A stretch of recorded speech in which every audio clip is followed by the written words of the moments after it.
تو یہود کا یہ کام تھا کہ نیکی کا حکم کرتے تھے لوگوں کو، لیکن اس کے اوپر میں عمل نہیں کرتے تھے. وَتَنْسَوْنَ أَنفُسَكُمْ، اور تم اپنے آپ کو بھول جاتے ہو. وَأَنْتُمْ تَتْلُونَ الْكِتَابَ، حالانکہ تم کتاب پڑھتے ہو، تورات پڑھتے ہو. تورات کے اندر میں جو نیکی کے کام تھے وہ خود نہیں کرتے تھے اور دوسرے لوگوں کو حکم دیتے تھے. افلا تعقلون، کیا تم سمجھتے نہیں ہو؟ اب یہاں پر ایک بات یہ ہے، پہلے بھی ایک مرتبہ عرض کیا تھا کہ خصوص مورد کا اعتبار نہیں ہوتا، عمومی الفاظ کا اعتبار ہوتا ہے. یہ مفسرین کے یہ اصول ہے، قاعدہ ہے یہ، کہ یہ آیت کیوں نازل ہوئی، کس کے بارے میں نازل ہوئی، اس کا اعتبار نہیں ہوتا. اب یہ قرآن پاک کے الفاظ کیا ہیں، وہ کیا کہتے ہیں، اس کا معنی اور مطلب اور اس کا حکم کیا ہے، یہ سب کے لیے ہے. تو اگرچہ یہ آیت بنی اسرائیل کے لیے تھی، أَتَأْمُرُونَ النَّاسَ بِالْبِرِّ وَتَنْسَوْنَ أَنفُسَكُمْ وَأَنْتُمْ تَتْلُونَ الْكِتَابَ أَفَلَا تَعْقِلُونَ، لیکن یہ آیت آج ہم کو بھی کہتی ہے، ہم کو خود اللہ تعالیٰ فرماتے ہیں کہ تم لوگوں کو حکم دیتے ہو نیکی کا، وَتَنْسَوْنَ أَنفُسَكُمْ، اور اپنے آپ کو بھول جاتے ہو. آدمی دوسروں کی فکر کرے لیکن اپنی فکر نہ کرے، اپنے بیوی بچوں کی فکر نہ کرے، اپنے گھر والوں کی فکر نہ کرے. حقوق مالیہ کے اندر میں بھی کتنے لوگوں کا انتقال ہو گیا لیکن وراثت کی ادائیگی کا اہتمام نہ کرے. تو یہ قرآن پاک کی آیت کہتی ہے کہ أَتَأْمُرُونَ النَّاسَ بِالْبِرِّ وَتَنْسَوْنَ أَنفُسَكُمْ وَأَنْتُمْ تَتْلُونَ الْكِتَابَ أَفَلَا تَعْقِلُونَ. اس کے بعد میں یہود اور نصارہ کے اندر میں عمومی طور پر دو باتیں پائی جاتی تھی، اور ان دو باتوں کی وجہ سے ان کے دل و دماغ کے اندر میں حسد پیدا ہو گیا تھا. دو باتیں، ایک تو تھی حب جاہ اور دوسرا تھا حب مال. یہ دو چیزیں ہیں یہود اور نصارہ کے اندر میں. ایک تو حب مال تھا، مال کی محبت، اور دوسرا تھا حب جاہ. جاہ کہتے ہیں عزت کو، مرتبے کو، عہدے کو، کرسی کو، اپنے آپ کو بڑا سمجھنے کو، اور لوگ مجھے بڑا سمجھے، لوگ مجھے بڑا بنائے، یہ ہے حب جاہ. تو عزت اور جاہ اور مرتبہ ان کے دل و دماغ کے اندر میں تھا. ان دو چیزوں کی وجہ سے ان کے دلوں کے اندر میں حسد پیدا ہوا، اور حسد کی وجہ سے انہوں نے نبی کریم صلی اللہ علیہ وسلم کی نبوت کا انکار کیا اور قرآن پاک کا انکار کیا. اس لیے کہ اگر وہ تورات کو چھوڑ دیں اور قرآن پاک کے اوپر میں عمل لے آئے، قرآن پاک کو مانیں، حضرت موسیٰ علیہ السلام کو چھوڑ دیں اور نبی آخر الزمان حضرت محمد صلی اللہ علیہ وسلم پر ایمان لائے، تو ان کی ریاست اور ان کا مان، مرتبہ، عہدہ اور عزت ان کی ختم ہو جائے. تو دو چیزیں ان کے اندر میں تھی، حب جاہ اور حب مال، جس کی وجہ سے ان کے دل و دماغ کے اندر میں حسد پیدا ہوا، جس سے انہوں نے آپ صلی اللہ علیہ وسلم کی نبوت کا انکار کیا اور قرآن پاک کا بھی انکار کیا. اللہ تبارک و تعالیٰ نے ان کا علاج بتلایا کہ یہ جو حسد ہے اس کا علاج کیا، اور حب جاہ اس کا علاج کیا، اور حب مال اس کا علاج کیا. اس کا علاج اللہ تبارک و تعالیٰ نے آگے والی آیت کے اندر میں بیان فرمایا. وَاسْتَعِينُوا بِالصَّبْرِ وَالصَّلَاةِ وَإِنَّهَا لَكَبِيرَةٌ إِلَّا عَلَى الْخَاشِعِينَ الَّذِينَ يَظُنُّونَ أَنَّهُمْ مُلَاقُو رَبِّهِمْ وَأَنَّهُمْ إِلَيْهِ رَاجِعُونَ. ان دو آیتوں کے اندر میں اللہ تبارک و تعالیٰ نے یہود کا علاج بیان فرمایا کہ حب جاہ، عزت کی محبت اور مال کی محبت کیسے ختم ہوگی. وَاسْتَعِينُوا بِالصَّبْرِ وَالصَّلَاةِ، مدد طلب کرو صبر کے ذریعہ سے، یعنی صبر کرو. اگر اللہ پر ایمان لانے کے بعد حضرت نبی کریم صلی اللہ علیہ وسلم پر ایمان لانے کی ضرورت پڑے، اور تورات کے بعد قرآن پاک کے اوپر میں ایمان لانے کی ضرورت پڑے، اور اس کی وجہ سے اگر یہود اور نصارہ کو ان کے خاندان والے اور ان کی برادری والے اگر تکلیفیں پہنچائیں، تو اللہ تبارک و تعالیٰ فرماتے ہیں کہ صبر کرو، اور صبر کرو گے تو اللہ تبارک و تعالیٰ کی مدد تمہارے شامل حال ہوگی. ان اللہ مع الصابرین، بے شک اللہ تبارک و تعالیٰ صبر کرنے والوں کے ساتھ ہے. تو تو اگر تم مدد چاہتے ہو اللہ تعالیٰ کی تو سب سے پہلا نمبر صبر سے کام لو. دوسرا والصلاۃ، اور نماز قائم کرو. صبر کرنے کی وجہ سے اور نماز قائم کرنے کی وجہ سے جو مال کی محبت ہے اور جو دبدبی اور جاہ کی محبت ہے یہ ختم ہو جائے گی. وَإِنَّهَا لَكَبِيرَةٌ، اور یہ نماز کو قائم کرنا یہ بہت بڑی چیز ہے. إِلَّا عَلَى الْخَاشِعِينَ، مگر جو لوگ اللہ سے ڈرنے والے ہیں، خشوع اور خضوع کرنے والے ہیں، ان کے لیے نماز بھاری نہیں ہے. جس کے دل کے اندر میں اللہ کا خوف نہیں ہوتا، اللہ کا ڈر نہیں ہوتا، تو نماز کی ادائیگی اس کے لیے دشوار ہو جاتی ہے، مشکل ہو جاتا ہے. وَإِنَّهَا لَكَبِيرَةٌ، بے شک یہ نماز البتہ ایک بڑی اور بھاری چیز ہے. إِلَّا عَلَى الْخَاشِعِينَ، مگر خشوع اور خضوع کرنے والوں کے لیے. اس کے بعد میں اللہ تعالیٰ نے خشوع اور خضوع کرنے والے کون ہیں ان کی صفت بیان فرمائی. الَّذِينَ يَظُنُّونَ أَنَّهُمْ مُلَاقُو رَبِّهِمْ، خشوع اور خضوع کرنے والے لوگ وہ ہیں کہ جو گمان کرتے ہیں کہ اللہ تبارک و تعالیٰ سے، وہ اپنے پروردگار سے وہ ملنے والے ہیں، ملاقات کرنے والے ہیں. یعنی مرنے کے بعد دوبارہ زندہ ہونے پر وہ ایمان رکھتے ہیں، یقین رکھتے ہیں کہ میدان حشر کے اندر میں اللہ تبارک و تعالیٰ کو حساب کتاب دینا ہے. الذین یظنون، جو لوگ یقین رکھتے ہیں، انہم ملاقو ربہم، کہ بے شک وہ اپنے پروردگار سے ملاقات کرنے والے ہیں. وانہم الیہ راجعون، اور وہ یقین رکھتے ہیں کہ بے شک وہ اللہ تبارک و تعالیٰ کی طرف لوٹنے والے ہیں، اللہ کی طرف واپس جانے والے ہیں. تو یہ صفات ہے خشوع اور خضوع کرنے والوں کی. تو کسی آدمی کے اندر میں اگر اللہ کا خوف ہے، جیسا کہ خاشعین سے معلوم پڑا، آخرت کے اوپر میں یقین ہے جیسا کہ الذین یظنون انہم ملاقو ربہم سے معلوم پڑا، اور کسی آدمی کو یہ یقین ہو کہ اللہ تبارک و تعالیٰ کی طرف واپس لوٹ کر کے اللہ تعالیٰ کو حساب دینا ہے، یہ معلوم پڑا. وَأَنَّهُمْ إِلَيْهِ راجعون سے، اور آدمی نماز کو قائم کرے اور آدمی صبر کو قائم کرے. تو یہ جو دو بیماریاں یہود کے اندر میں جو تھی، حب جاہ کی اور حب مال کی، یہ اللہ تبارک و تعالیٰ فرماتے ہیں کہ یہ دونوں چیزیں ختم ہو جائے گی. ان دونوں چیزوں کے ختم ہونے کی وجہ سے حسد ختم ہو جائے گا، اور حسد ختم ہو جانے کی وجہ سے یہود کے لیے نبی آخر الزمان پر ایمان لانا یہ آسان ہو جائے گا. اگر یہ مدینہ منورہ کے یہود ایمان لاوے تو پھر مدینہ منورہ کے مشرکین اور کفار یہ بھی ایمان لے آئیں گے، اور ان کو دیکھ کر کے مکہ کے مشرکین اور کفار بھی ایمان لے آئیں گے. فتح مکہ کے بعد میں مکہ مکرمہ کے اطراف کے اندر میں جو بھی قبیلے اور خاندان تھے جو چپکے سے مسلمان ہو گئے تھے، لیکن اپنے آپ کو مسلمان ہونے کو ظاہر کرنا پسند نہیں کرتے تھے مکہ والوں کے ڈر کی وجہ سے اور مکہ والوں کے خوف کی وجہ سے. جیسے فتح مکہ ہوا اور مکہ کے مشرکین اور کفار مسلمان ہو گئے، اعلانیہ طور پر اعلانیہ طور پر جب مومن ہو گئے تو اطراف کے جتنے بھی قبیلے تھے وہ سارے کے سارے قبیلے جو ہے وہ مسلمان ہو گئے. تو یہاں پر اللہ تبارک و تعالیٰ نے شروع کے اندر میں دعوت دی تھی یہود کو اور نصارہ کو ایمان لانے کی. یہاں یہ 5 رکوع پورے ہوئے.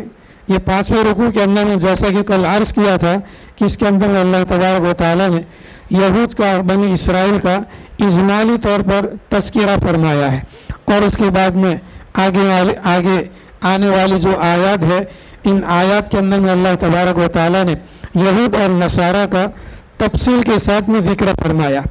یا بنی اسرائیل اذکروا نعمتی التی انعمت علیکم وانی فضلتکم علی العالمین. اے بنی اسرائیل، اے یعقوب کی اولاد، اے یعقوب کے بیٹو، اذکروا، ذکر کرو، یاد کرو، نعمتی، میری وہ نعمت، التی انعمت علیکم، جو میں نے تم پر نازل فرمائی، وانی فضلتکم علی العالمین، اور بے شک میں نے تم کو فضیلت دے رکھی ہے، برتری دے رکھی ہے تمام جہان والوں پر. تو اللہ تبارک و تعالیٰ نے اس سے اگلے والے رکوع کے اندر میں بھی یہی ذکر فرمایا تھا، یا بنی اسرائیل اذکروا نعمتی التی انعمت علیکم. یہاں تک دونوں برابر ہے. پھر شروع والی آیت کے اندر میں وَأَوْفُوا بِعَهْدِي أُوفِ بِعَهْدِكُمْ تھا، اور یہاں پر اللہ تعالیٰ نے فرمایا کہ وَإِنِّي فَضَّلْتُكُمْ عَلَى الْعَالَمِينَ، میں نے تم کو تمام جہان والوں کے اوپر میں فضیلت دے رکھی ہے۔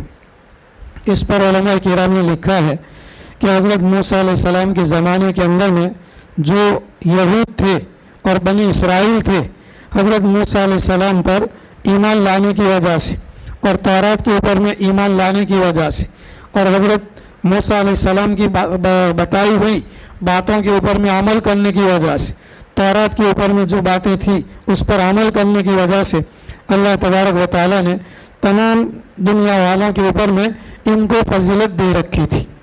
علماء اور مفسرین نے لکھا ہے کہ ان کو جو فضیلت حاصل ہوئی تھی یہ حضرت موسیٰ علیہ السلام پر ایمان لانے کی وجہ سے اور تورات کے اوپر میں ایمان لانے کی وجہ سے اور اس کے اوپر میں عمل کرنے کی وجہ سے۔